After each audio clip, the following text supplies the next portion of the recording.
નમસ્કાર. ચાલો આજે એક ખૂબ જ ઊંડા અને મહત્વના સવાલ પર વિચાર કરીએ. સાચી સ્વતંત્રતા એટલે શું? શું એનો અર્થ એ છે કે આપણને જે મન ફાવે તે કરીએ કે પછી કોઈ પણ જાતના બંધન વગર જીવવું? આજે આપણે જે કૃષ્ણમૂર્તિના ગહન ઉપદેશોના આધારે આ જ સવાલના મૂળ સુધી જવાની કોશિશ કરીશું. તો ચાલો આ રસપ્રદ વિષયને સાથે મળીને સમજીએ. આપણી આ સફર કોઈ ભારેખમ વ્યાખ્યાથી નથી શરૂ થતી, પણ આ એક સુંદર દૃશ્યથી થાય છે. કૃષ્ણમૂર્તિ જાણે આપણને પૂછી રહ્યા છે કે શું આપણે ક્યારેય ખરેખર પૂરા ધ્યાનથી કોઈ વસ્તુને જોઈ છે? કારણ કે જ્યારે આપણું મન એકદમ શાંત હોય, વિચારોથી ખાલી હોય, ત્યારે જ આપણે કોઈપણ વસ્તુના સાચા સૌંદર્યને, એના અસલી રૂપને પામી શકીએ છીએ. અને આ જ શાંતિમાં, આ સંવેદનશીલતામાં જ સ્વતંત્રતાના આખા રહસ્યને ઉકેલવાની ચાવી છુપાયેલી છે.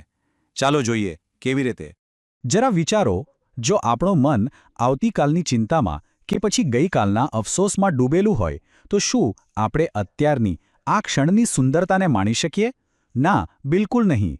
બસ એ જ રીતે સ્વતંત્રતા માટેનું પહેલું પગથિયું છે મનને આ બધી વ્યસ્તતાઓ અને પૂર્વગ્રહોથી ખાલી કરવું, કેમ કે વ્યસ્ત મન ક્યારે મુક્ત હોઈ જ ન શકે.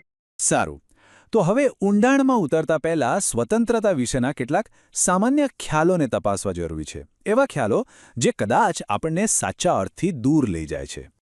મોટાભાગના લોકો તો એમ જ માને છે કે સ્વતંત્રતા એટલે જે ઈચ્છા થાય એ બધું જ કરવું. પણ શું ખરેખર એવું છે? કૃષ્ણમૂર્તિના મતે આ એક બહુ મોટો ભ્રમ છે. કારણ કે આપણી ઈચ્છાઓ પણ ક્યાંથી આવે છે? એ પણ તો સમાજ, જાહેરાતો અને આપણી આસપાસની પરિસ્થિતિઓ દ્વારા જ ઘડાયેલી હોય છે. તો પછી શું એને સાચી સ્વતંત્રતા કહેવાય? અથવા કદાચ સ્વતંત્રતા એટલે આર્થિક રીતે કે સામાજિક રીતે પગભર હોવું? પણ જરા વિચારો, એવા કેટલાય લોકો છે જેઓ આર્થિક રીતે સ્વતંત્ર છે, પોતાની રીતે જીવે છે, પણ છતાંય તેઓ ઈર્ષ્યા, ભય કે પછી બીજા લોકો શું કહેશે એના બંધનમાં જકડાયેલા હોય છે. તો શું એ લોકો ખરેખર મુક્ત છે? અહીં કૃષ્ણમૂર્તિ એક બહુ જ મહત્વનો વિચાર રજૂ કરે છે.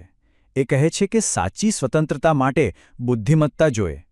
હવે અહીં બુદ્ધિમત્તાનો અર્થ કોઈ ડિગ્રી કે પુસ્તકીય જ્ઞાન નથી, પણ એ જાગૃતિ છે.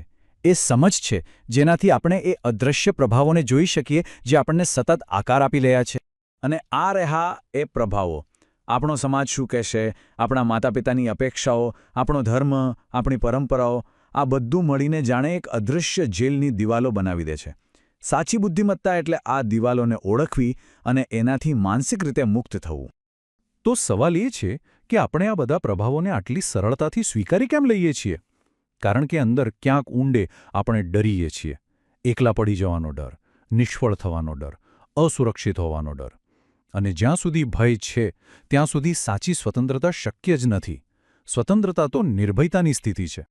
અને હવે આપણે આ ચર્ચાના એકદમ કેન્દ્રબિંદુ પર આવીએ છીએ. કૃષ્ણમૂર્તિના મતે એવી કઈ એક મુખ્ય વસ્તુ છે જે આપણને મુક્ત થતા રોકે છે? એ છે કંઈક બનવાની ઈચ્છા. એક સફળ બિઝનેસમેન બનવાની, એક મહાન કલાકાર બનવાની, એક સારા માણસ બનવાની કે પછી એક સંત બનવાની ઈચ્છા. આ ઈચ્છા જ. फ्रेंड्स, इस वीडियो को पूरा देखने के लिए आज ही फ्लेक्सी टीचर ऐप सब्सक्राइब करें, जहां आपको मिलेंगे animated videos, digital books, text book solutions, notes, DPP और क्विज. और हाँ, flexi teacher app mobile, TV और कंप्यूटर पर अवेलेबल है. और अगर आपके पास इंटरनेट नहीं है तो तुरंत ऑफलाइन सेट टॉप बॉक्स के लिए संपर्क करें. Flexi teacher, the one you needed.